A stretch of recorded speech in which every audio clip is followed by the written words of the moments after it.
The Book of Yusaf, Joseph, and Asanath,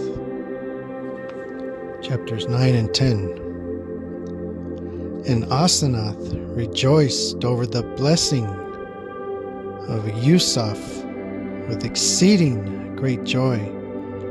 Then she hastened and came up to her loft by herself, and fell upon her bed in infirmity, for that there was in her joy and sorrow and great fear, and a continuous sweat poured out of her when she heard these words from Yusaf, and when he spoke to her in the name of Allah, the Most High. And she wept with great and bitter weeping. She turned in penitence from her Allahim, the gods whom she was accustomed to worship, and the idols which she spurned, and waited for evening to come. But Yusaf ate and drank, and he told his servant men to yoke the horses to their chariots and to go round about the land.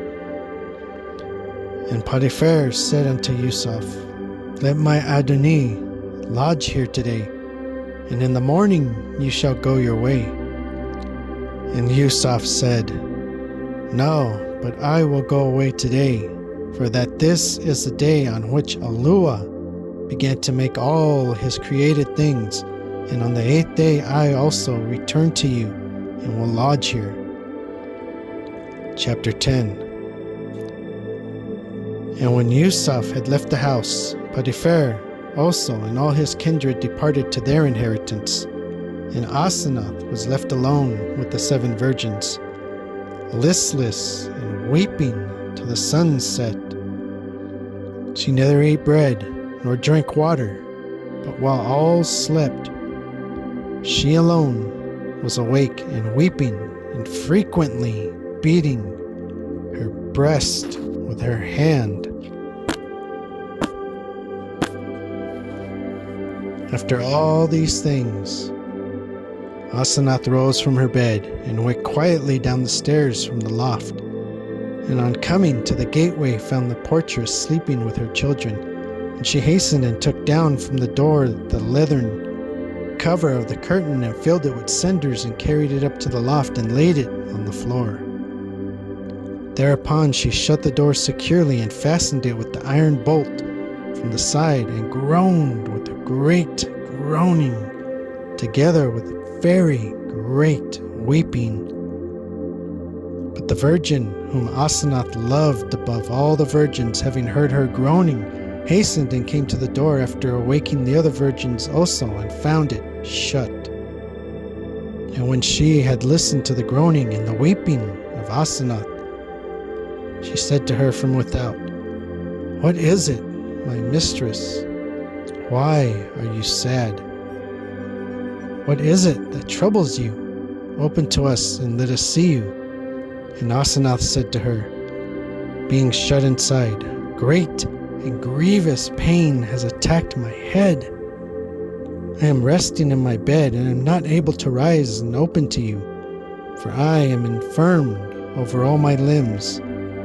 Go, each one of you, to your chamber and sleep, and let me be still. When the virgins had departed, each to their own chamber, Asanath rose and went and opened the door of her bedroom quietly, and went into her second chamber, where the chests of her adornment were.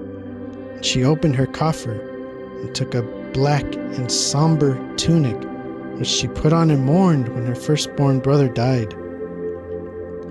Having taken then this tunic, she carried it to her chamber, and again shut the door securely, and put the bolt to from the side.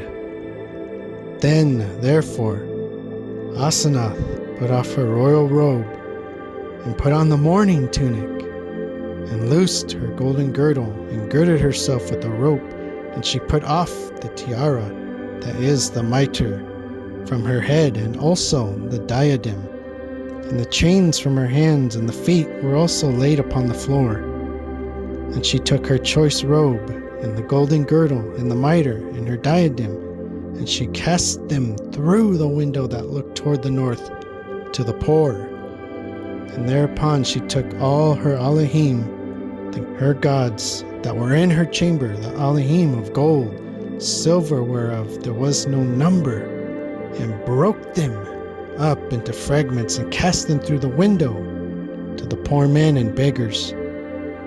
And again Asanath took her royal dinner, and the fatlings, and the fish, and the heifer's flesh, and all the sacrifices of her Elohim, and the vessels of the wine of libation, and cast them all through the window that looked north as the food for the dogs. After all these things, she took the leathern cover containing the cinders, poured them upon the floor, and thereupon she took sackcloth and girded her loins. She loosed all the net of her hair, and sprinkled ashes over her head. And she strewed cinders also upon the floor, and fell upon the cinders, and kept beating her breast constantly.